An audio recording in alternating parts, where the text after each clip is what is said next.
কথা গমু হয়েছে রং বেরঙ্গের দরবার বহি রং বেরঙ্গের কথাই গমু যে ইউনাইটেড স্টেটস হইল বিশ্বের সবচাইতে পারমাণবিক শক্তিধর দেশ। এই দেশের সাথে বাংলাদেশে গেছে লড়বার লিগা। এটা তো স্বাভাবিক, এটা লড়বার তো পাইতই না, আরো খাদের মধ্যে পড়বো। এই খাদের মধ্যে পড়বো দেখে এত কথা হয়ে লাভ আছে। অগর কপালো জাড়া জুতা দিয়া বাইরে নি দরকার।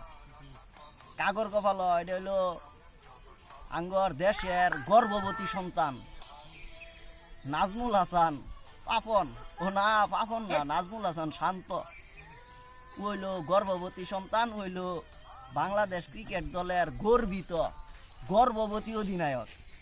ওর গর্বের মধ্যে খালি ক্রিকেটারই আছে, আর কিছুই নেই গা। ও অহন যে বিবৃতি দেয় প্রত্যেকটা প্লেয়ারে তাদের স্কিল নিয়ে কাজ করতেছে, এতে সমস্যা নাই, করুক ওরা, অগর মন চাইতেছে করুক।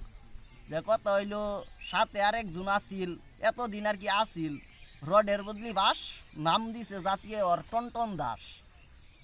না আমি আবার নাম দিছি না, এটা জাতীয় নাম দিছে।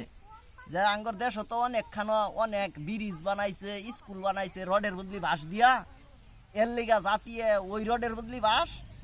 আর হইলো ক্রিকেটারের বদলি হইলো টনটন দাস, মানে নাম দিছে। আচ্ছা নাম দিছে দেখগা। তারপরে আরেকজন ওরে বাদ দিয়ে আনছে আরেকজন শঙ্খ সরকার, ওই সৌম্য সরকার তো ও তো হিরম ও বিন মিন বাজাইয়া সব সাপ ধরে হালায়, কিন্তু মাঠের মধ্যে যাইয়া হিরা তেল চূড়াও একটা দরবার হয়েছে না। এর লিগে ওর নাম হয়েছে শঙ্খ সরকার। আচ্ছা করছে গরুগা, আমার আফসুস নাই। আমার আফসুসটা হইল অনুকা যে ওই নাজমুল হাসান রে বাদ দিয়া যদি নাজমুল হাসান পাফন রে মাডো নামাইতো তাহলে আর একটু ভালো হইতো। শঙ্খ সরকার রে বাদ দিয়া মিনহাজুল আবেদিন নান্নু ওরে ফাটাইলে আরো বেশি ভালো হইতো। সাকিব রে বাদ দিয়া যদি কলে বলে যে ফুটবলের কোচ সালাউদ্দিন রে নামানি হইতো অলরাউন্ডার হিসাবে, তাইলে সবচাইতে বেশি ভালো হইতো।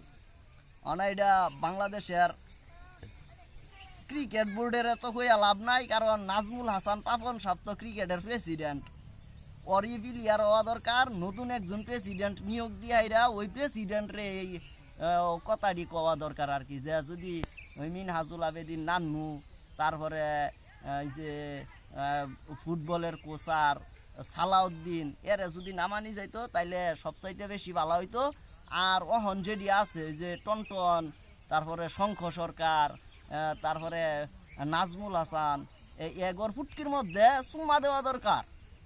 সবাই আমার যদি কেউ পাঠানির ব্যবস্থা করতো তাহলে আমার দরবারও আমি আছি, আমার মুরিদান আছে, ভক্তবৃন্দ আছে, এগর ব্যক্তিরে দিয়া ওর ফুটকির মধ্যে আমি 2 ফুটকির মধ্যে 2 সাইডে আর কি 2টা করে চুমা দেওয়াইতাম। চুমা দেওয়াইয়া অগরে সম্মানের সহিত আমি করাইতাম আর কি, অবসর নেওয়াইতাম। এইটুকুই কথা। আর কি কমু, আরো কমু পরে আবার আশা করছে এই দল লইয়া ওরা বিশ্বকাপের এত চিন্তা কে। আমগর টার্গেটই তো হইলো সবসময়, আমগর টার্গেট হইলো নেক্সট বিশ্বকাপ। আমগর হইলো দিস নট বিশ্বকাপ, আমগর টার্গেট সবসময় হইলো পরের বিশ্বকাপ। এই বিশ্বকাপ আইতাছে এইটা কিন্তু আমগর টার্গেট না, আমগর টার্গেট হইলো পরবর্তী বিশ্বকাপ। এটা সবসময় মনে রাখবেন, এইটা লই এই কাজ করবেন।